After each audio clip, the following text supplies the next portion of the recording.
What is happening, all you YouTube warriors out there? Range J Bro back at it again. Today we have a very special video for you guys. We're out here with James Ferguson of XMTG, and we're gonna be doing a little bit of a GPR, recce rifle, LPVO, whatever you wanna call it, course. He's gonna run us through some drills, and we're gonna talk about our setups and why you might want something set up in a certain way or not. But before we get into all that and all the shooting, I wanted to just give James a chance to introduce himself, give a little bit of his background. So James, take it away.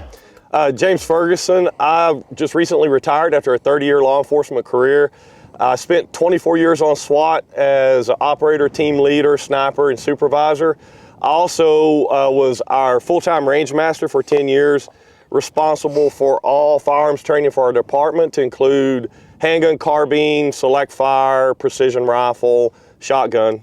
So very cool. It's kind of a sum it up there. And now you do full-time training? Correct. Now that you're retired? Full-time training at our place here in Kaufman County. We are about 20 minutes southeast of Dallas, and we do handgun, carbine, precision rifle training for law enforcement, security, and civilians as well.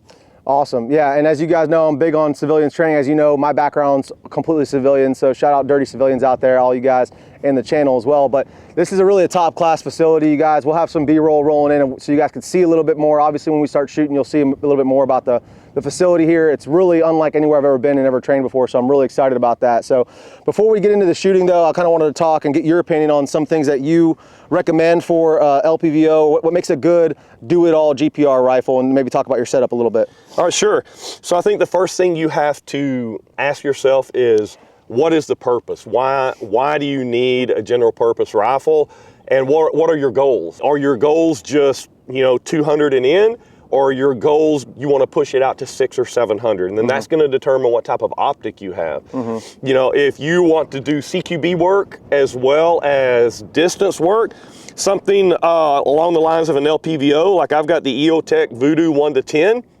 Yeah, I'm running the Night Force Attacker 1-8 on here.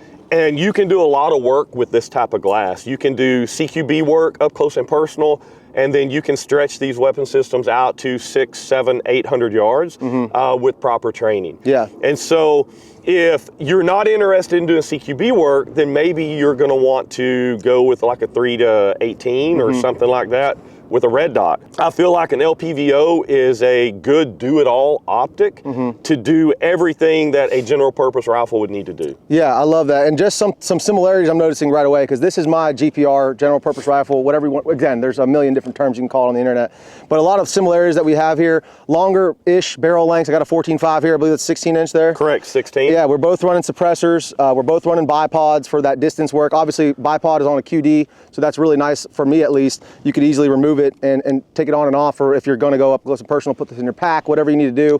But it is a tremendous lifesaver when you're going out for those longer 500-600 yard shots. And backup iron sights on both of our rifles. You got yours on the offset, lights on both of our rifles, just some pretty much the basics. Sling, very important to have, and just, and obviously the glass as well. So pretty cool. I mean, I think we're gonna come back to this and revisit this at the end, because I have a feeling I'm gonna learn a lot of things about my setup, what I like and what I don't like about it. This is gonna be the first course I run this thing through, so there might be some things I might want to tweak or change a little bit, but that's all to be determined. We'll talk a little bit more as far as specifics go at the end of the video of the entire setup, what I'm running and what I might change, let's say, because I might learn something. I'm sure I'm gonna learn something today. So all right, sounds good. All right, guys, we're at the tactical bay over here, and the first drill we're gonna run is the offset drill, right? Correct. So tell me a little bit about it. All right, so on the offset drill, your point of aim is gonna be right here in the center of this circle every distance we move to. We're gonna start at 3, 5, 7, 15, 25. We may even push it back to 50. And what this is gonna show is where your impacts are as you're closer to the target. LPVOs are zeroed at 100 yards. That's where I zero all of mine, and that's why I recommend you zero an LPVO is 100. But if you're in your home doing self-defense work, or you're doing some kind of CQB, you need to clear a structure or something like that, and you're 7 to 8 yards from a target, you're gonna need to know that offset if you're taking a critical shot. So just keep in mind, if you're shooting upper thoracic cavity, your offset doesn't matter. You're just gonna hold an upper thoracic cavity and send the round. But if you need to make that critical shot, a hostage rescue shot, or you've only got part of the target exposed, you're gonna need to allow for that offset. All right, let's do it. All right, let's go to the 3 yard line. Shooter, load and make ready. All right, we're at the 3 yard line. Remember, your point of aim is center of the dot. Fire when ready. 1 round. weapon on safe, and let it hang. Let's back up to the 5-yard line. All right, same drill, fire when ready. Back up to the 7. Weapon on safe, let it hang. Let's back up to the 10. Back up to the 15. Let's back up to the edge of the turf. All right, weapon on safe. Let's go down range, take a look. All right, so as you can see, we made it back to about the 20-yard line. 3, 5, 7, 10, 15. I think there's 2 there, and that was your 20-yard line. So that is 2.5-inch difference offset. So if you had to take a critical shot, is that important to know? Yeah, yeah. It's very important to know. This is not exciting work. Like, this is not burning down a target, dumping a whole mag or anything like that, but it's very critical to you knowing and understanding your weapon system and being able to use that at whatever situation comes up. Yeah, with surgical precision. Correct. All right, range day, bro, we are gonna do what is called the BSA drill. I didn't come up with this.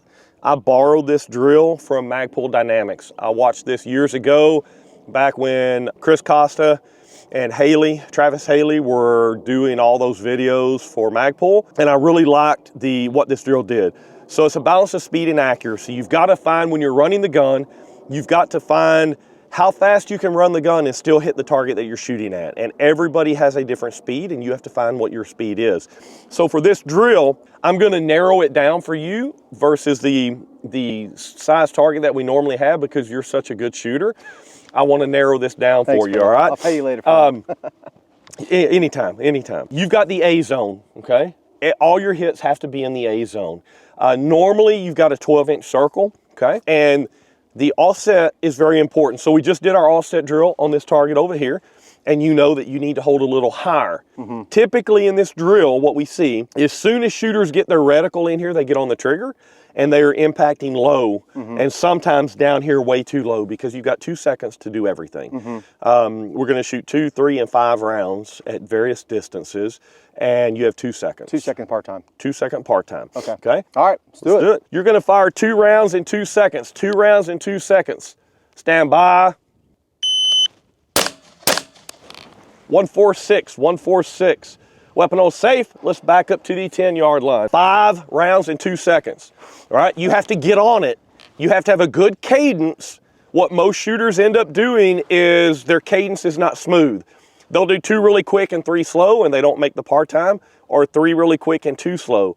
You've got to have a quick set time, mount the gun quickly, and then run the trigger, okay? Here we go, shooter, 5 rounds, 2 seconds. Stand by.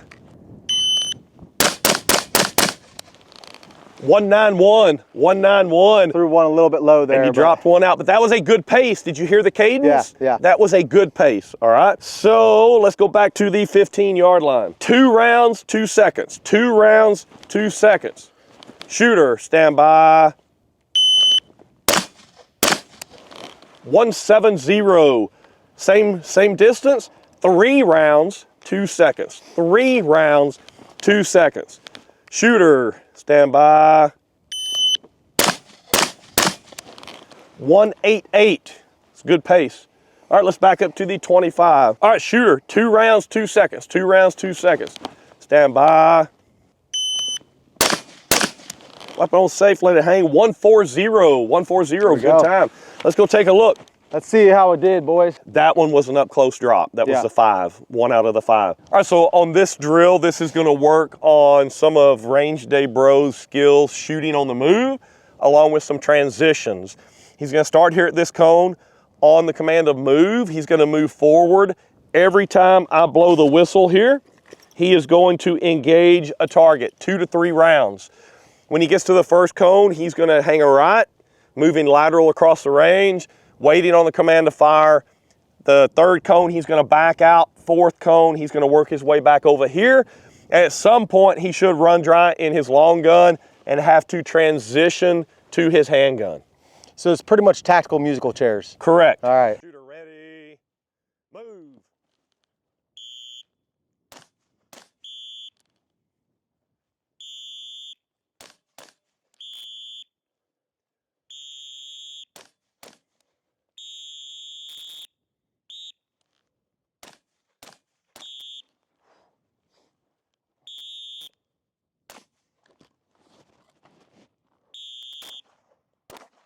And stop. Holster, get your long gun back up and running. All right, we'll debrief it. So, first run, not that bad. That was pretty rough. Not bad. The cone typically gets everybody because you're having to watch the target, listen for the whistle. And I know you don't have electronic ears in. For those of you watching, you heard me blow the whistle. He didn't shoot. He doesn't have electronic ears in, so he probably couldn't hear it. Yeah. And so you got to pay attention to your footwork as well and not get hung up on the cone that almost got you. Yeah. But it was good footwork. You stayed on your feet and worked your way through it. Looked down, analyzed, evaluated, got back in the fight. And so we can see hit-wise, all of your hits are in the C zone. You've got the A zone hits, C zone hits, nothing in the D zone, which is acceptable for doing this first time. Yeah, I want to run it back. That was from earlier, the BSA drill. Shooter ready position, move.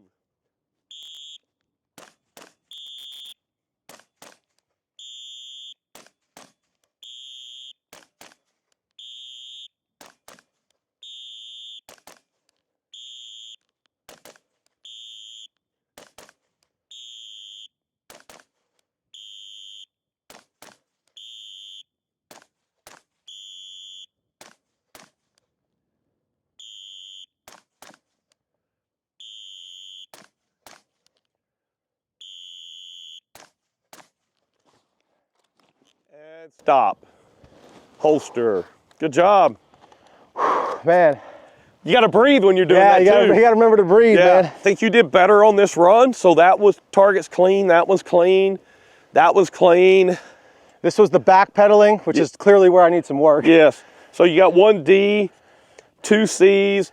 3 C's. 3 C's, because that's not, I do majority in. Yeah. It's got to be majority in to count. All right. All right. So it's not a line shot. This isn't tennis. No, it's not. In the real world, it's either a good hit or a bad hit. Yeah. You know, it gets the desired effect or it doesn't get the desired effect. And that didn't. That's straight gut.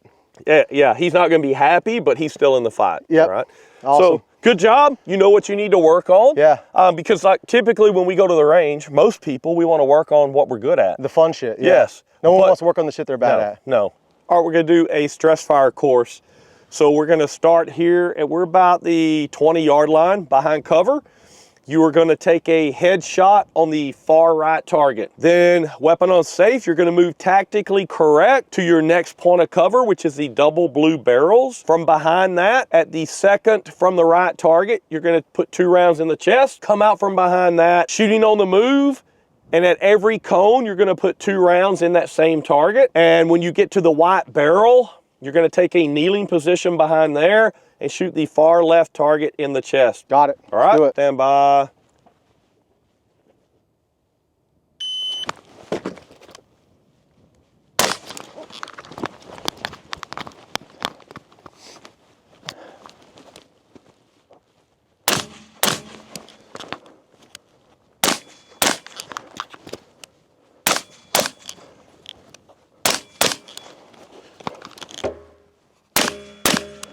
.2168. Looks like all A zone hits though. Okay. Even though I missed it. I was supposed to shoot 6 rounds on that target, so I completely buffed the drill, but I like to run it back anyways to see what kind of time we can get. Okay. Good hits there. Awesome. All right, let's run it back. That was 21 seconds? 2168. 2168.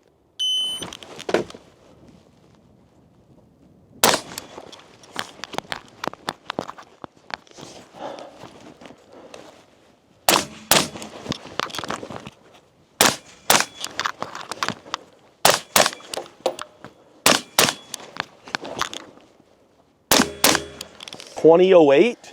Shaved some time off, but I think I had some misses. Yeah, you definitely over there pulled a number 2 shot. Headshot was good. 2 misses there. So something on your shooting on the move. Let's talk about that. You moved from the cover like real quick and stopped and shot almost at a pause instead of just, if you took off nice fluid movement, moving the entire time shooting the target. I think that would have prevented your misses that you had there. Okay. I think because you jumped and it was just really quick and did not look smooth. And slow and smooth, smooth, fast. Yes, when you're not smooth, you miss.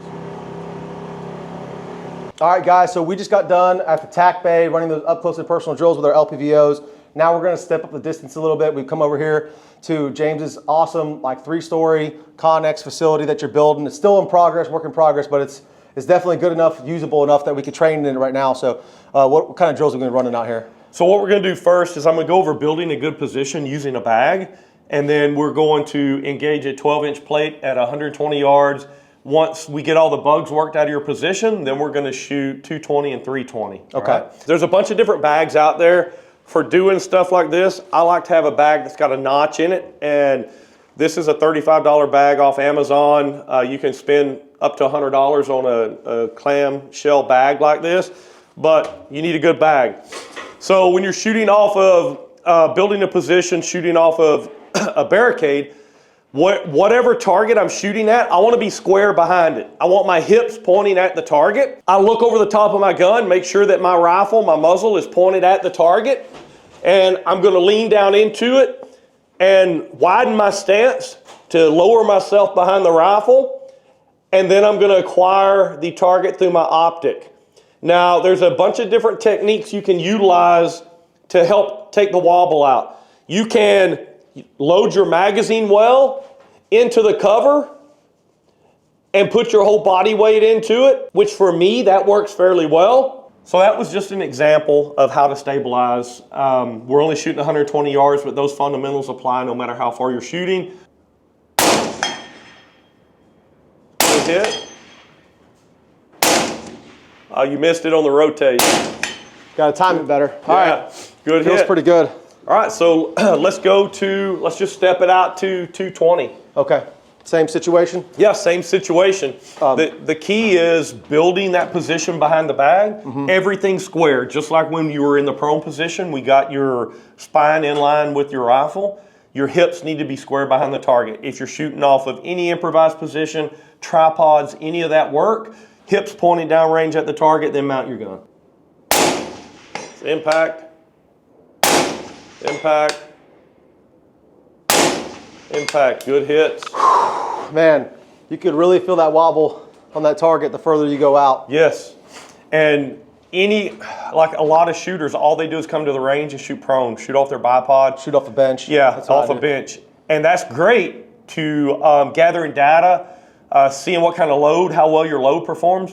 But in the real world, you're not going to be shooting that way. Out of nearly 25 years of being an operational sniper, I've deployed in the prone position 4 times. All right. Everything else has been in some sort of supported position, unconventional position. And way back then, we did not have the tripods that we have now. We used $35 Walmart camera tripods with a piece of PVC on the top. All right. Yeah. And duct tape. Just cut in half? Yeah, it was cut in half, quarter 20 bolt through the bottom. And then it was mounted to the tripod. And I've got an old one in there. That's pretty cool. All right, you want to go to 3? Yeah, let's go to 3. 312-inch plate.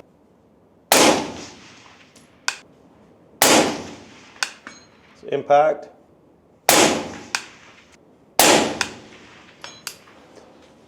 All right, we're going to shoot the 120-yard target, 12-inch plate from 3 positions under time. This is going to be your first position, second position, third position. So just keep in mind, each one of these positions is a little lower. You're a pretty big guy, so you're going to have to spread that base out and to get even lower. Shooter, stand by.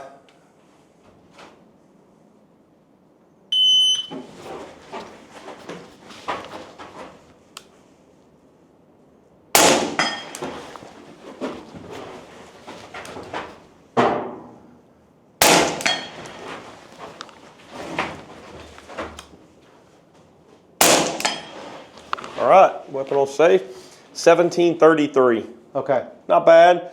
When you moved, did you feel yourself start to blade in your position and then you corrected your hips and got square? A little bit. And so it's very common for you when we mount things that we tend to blade really hard. You have to think about your position, but good job.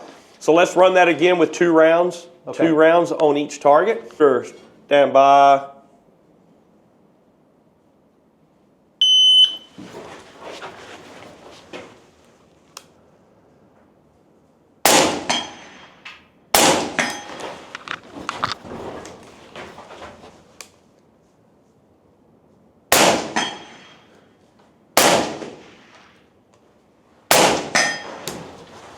you go. Way to pick it up.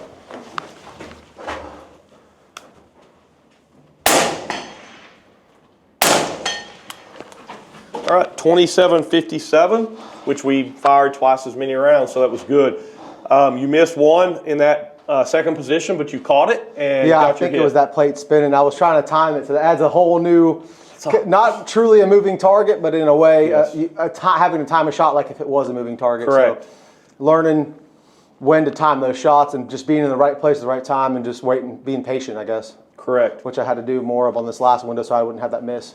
All right, so in this next course of fire, we're going to have 3 positions, 3 different distances.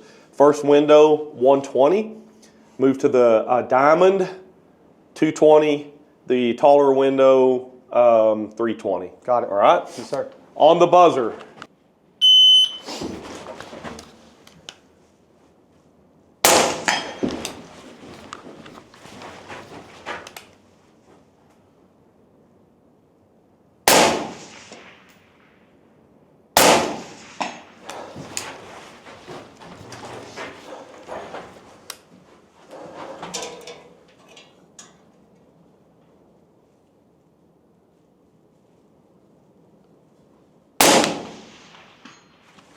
Sound like a hit. Yep. 2864.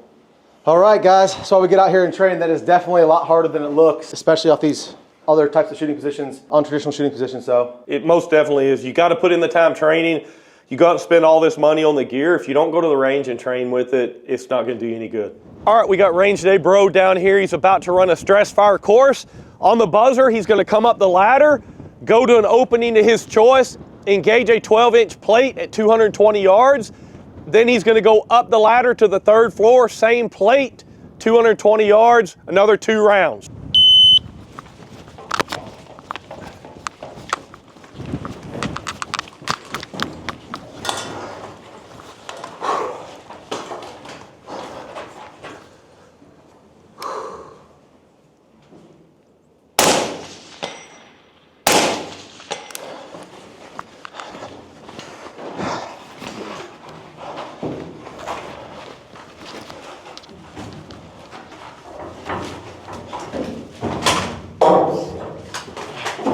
Right here.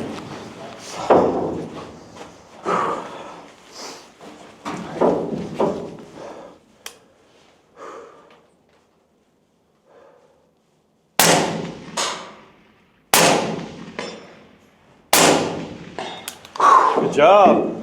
man, that's fun. It's a good time, dude. Nice run. So he got to run this drill, got a little movement in it, targets at 220. It's not long range, but it's not close work either. And he's finding out how to move through a structure with all of his gear on. And the openings coming up the stairs are tight. And if you're a big individual, you've got to deal with that with all of your gear. And you find out what good gear setup is. So if you go out and buy gear and you never go to the range and use it, man, you're behind the curve. You need to shoot with that gear on and find out what works for you.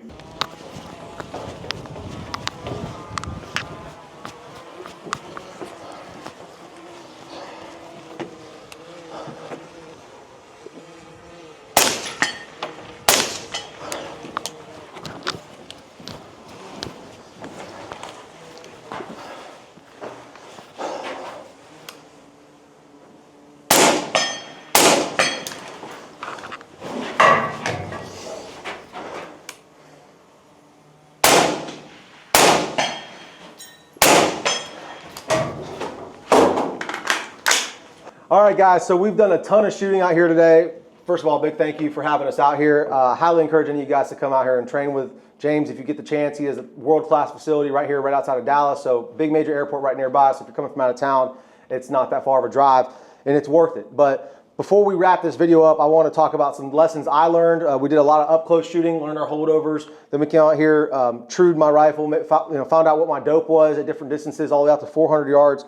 Then we did a lot of improvised shooting for time, running and gunning, moving from room to room, climbing up ladders, all kind of stuff that kind of taught me a lot about my kit. And that's one of the most important things, as James was saying earlier, is guys, I don't care what the cringe lords on the internet say, you have to train your kit. Get out there and LARP Kings, because if you don't, you're just going to be a really nice loot drop. That's all you're going to be. So if you don't train your kit, there's a lot of things I learned about today. Like, for instance, I'll finish my thought. If you don't train your kit, you're worthless. You're going to be a liability. All I'm doing out here, any civilian should do, any American civilian, I believe it's your duty to be less of a liability if shit hits the fan or there's a war, whatever it is, just to be less of a liability. You don't have to be top tier operator, but just practice wherever you're at. Just try to get better every day. And so some of the things I learned today, and I talked to you about these a second ago, especially climbing up that ladder, anything that's on your kit that's not 100% necessary to your mission or whatever you're trying to accomplish, just get rid of it, because all it is clutter. It's going to weigh you down. It's going to get in the way when you're trying to squeeze through tight spaces. So that's number one. Number two, I lost my tourniquet here, and if you want to zoom in on this, Levi, I lost my tourniquet here off my trauma kit now in the back. It fell right off somewhere on the range. Don't know where it's at. Hopefully I can recover it, but anything that's on the back of your war belt is going to be a nuisance, especially if you're getting in and out of vehicles. It's going to be literally a pain in your ass. Or if you're having to shoot off your back for any reason, which we didn't do much of that today, that's also going to be in the way. So I'm going to have to find somewhere else, either on my carrier, on my chest rig, or on my belt to position that trauma kit, because you should have medical even when you're just training on the range. But those are two main things I learned. Also, climbing up the ladder, my war belt right here was hanging up a little bit. So just be aware of what your dimensions are when you're in your kit, and there's no way to know that without training in it. So correct. Anything you want to add about what you think about kit and all that? Yeah, we could do a whole nother video about kit, but whatever you have, whether you have a plate carrier or if you have a chest rig, you need to go out and train in it. If you don't have any of that and you've just got a concealed carry, you need to train in that. Cover it up. Have your cover garment on and practice drawing from that. And as your kit grows, go out and train in it. Yeah, absolutely, because that's the one way you can kind of flesh out and test products and whatnot. Obviously, I'm doing my best to give you guys some opinions on things like this rifle, for instance, which we'll talk about the setup here in a second, but there's no substitution for you actually getting in it and training, because everybody's body is different. I'm 6'1", 245 pounds, so I'm a big boy, but some of you guys out there might be skinny kings like Lucas T-Rex Arms out there, but there's no substitution for you getting out there and training. Don't just take anybody's word for it. And so with that being said, I guess I'll just talk about my rifle setup. Sure. Some things that I learned today, but we'll just go over from blast end to ass end what I have on this thing.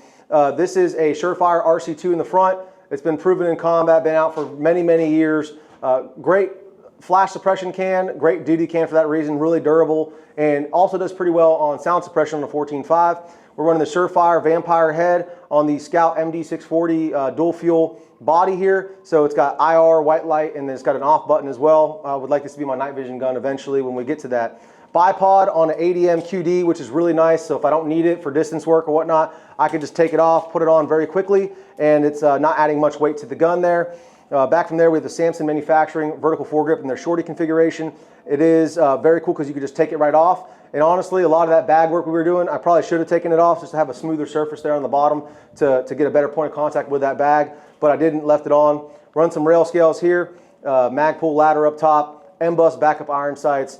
This is the Geisley Mark 16 rail on the URGI near clone upper receiver group. So it's got a Geisley pin gas block on there, 14.5-inch pin and welded, Surefire 3-prong, or actually the Surefire 4-prong, and it's a cold hammer forged chrome line barrel from Geisley, so not typically clone correct like the Daniel Defense barrels. I got the Attacker 1-8 on here in the Badger Condition 1 mount at the 1.7-inch height, and it's got a 100 Concepts Scope Cap Pro on the front there. And then we also have a Daniel Defense mil-spec lower with a Radian selector on the 45, Geisley Super Dynamic 3-gun trigger, and on the other side here we have the Maritime bolt catch bolt release with a Magpul K2 grip. Now I think that covers everything. Geisley charging handle on this guy as well. That covers pretty much everything on my build. B5 gunfighter stock and a Blue Force Gear Vickers sling. That was a good description of all that stuff. Mine is not going to be as detailed because it is a one manufacturer gun. So I've got a LaRue, say LaRue lower with their LaRue Stealth upper on it. It's a 16-inch upper. I've got a Gemtech Halo can on the front. And Gemtech, the Halo cans have a real good reputation. They're full auto rated and they've been used downrange quite a bit. What I like about that is as long as you've got an A2 flash hider on the end, you can move this over to any weapon system that has an A2 flash hider as long as you take the crush washer out and put a peel washer in. That's pretty nice. And so it attaches right up to the A2. Attaches right up to the A2. I've heard of cans like that, but I've never actually seen a can like that. Now, the only drawback that I've noticed is over time, you can get it will start to come loose, so it's something I always check. And my shorty gun also has the same can on it. Awesome. So it's LaRue barrel. Everybody knows the accuracy that LaRue puts into their barrels. Texas-made company too. And you cannot find much about what the makeup of that barrel is. It's some proprietary metal. In the description, it does not tell you what it is. Got a Magpul bipod on the front, then a Streamlight TAC Pro Light. Before you move past the Magpul bipod, I noticed you got something that I thought about doing. Is this just a pull cord? That's just so you could deploy that quickly? Just a pull cord to pull it down quickly. Just some paracord here? Yep, I did not come up with that myself. I was in a public venue sniper class back when I was working, and there was a recon sniper that was in the class, and this was a tip he shared with everybody. I like that. About that. I'm going to have to add that, yeah. And so it works great on a Magpul or Harris bipods. If you're running an Atlas, they got those differences. You've got to rotate each leg down separately, so it's not going to work on an Atlas. But it they does got those different angles as well. Correct. This is just a 90, just like the Harris. Yes. Okay. And there are pros to the Atlas bipod. Yeah. They're a great bipod. So the Streamlight TAC Pro Light with a pressure and constant on, and we also have the strobe capability. It's LaRue's rail with some, I've got some rail ladders on here. I don't remember the manufacturer. Got an EOTech Voodoo 1 to 10 in a American Defense AD Recon mount. I'm a big fan of those mounts, yeah. I have those on most of my rifles. If it's not ADM, it's Badger Condition 1, but those are the two. There's no reason, in my opinion, to go outside of those two. On this side, I've got just a bubble level. So if I'm shooting at distance, I can make sure that my weapon system is level. Because when you're looking through glass, you typically end up wanting to level your glass to the world, and the world is crooked. And this makes sure that you are level so you do not miss your target downrange. It's just got a LaRue trigger in it. And then I've got a Tacticam on here for filming through the optic. Nice. Very cool. When you're running what kind of stock is that there? That is LaRue stock as well as their grip. Okay. So it came with the OD Green stock, OD Green pistol grip, and then I had the gun Cerakoted OD Green to match. Pretty clean. Now, I want to talk about this chart over here that you have on your buttstock, because that's something I definitely need to do with this rifle and all my rifles. I actually have a Walter Sobchak makes scope cap inserts, so I need to, they have a little, there's different ways to do it. I've seen a lot of guys put it on the stock. I've seen some guys do it in the scope cap here.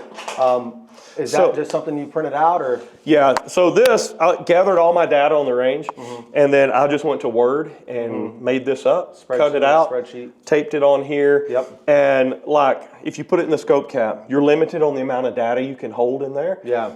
And it has to be very small, and depending on how good your vision is. Yeah. At my age, I'm not reading anything that small in the scope cap. So just slap it on here. Yes. It's not in the way. It's always on my gun. So it'll, and this is a whole nother topic. I've got a video on my YouTube channel about density altitude. Yeah. And we can cover that, make it more depth. That's a whole nother topic of when does data change. Yeah. But if you put data on your gun, it's going to get you close enough to get the job done. Yeah, combat effective accuracy. Correct. Call it. So, but hey, anyways, man, thank you so much for everything. If people want to sign up for a course, where could they find you at? You can find us online at xmtgllc.com.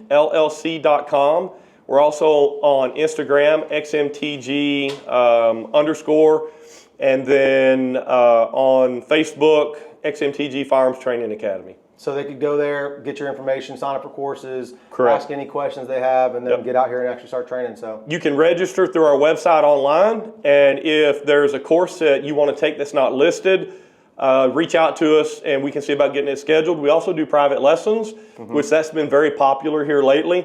So if you've got 2 or 3 guys, or if you just got one that want to come out and get some training, we can do that as well. Yeah, I highly recommend it, guys. This is the second time I've trained with James. The first time was a couple years ago, and even then I realized how little I know when I come out here and I shoot with him. So I'm always learning something out here. They have a world-class facility, as you guys have seen.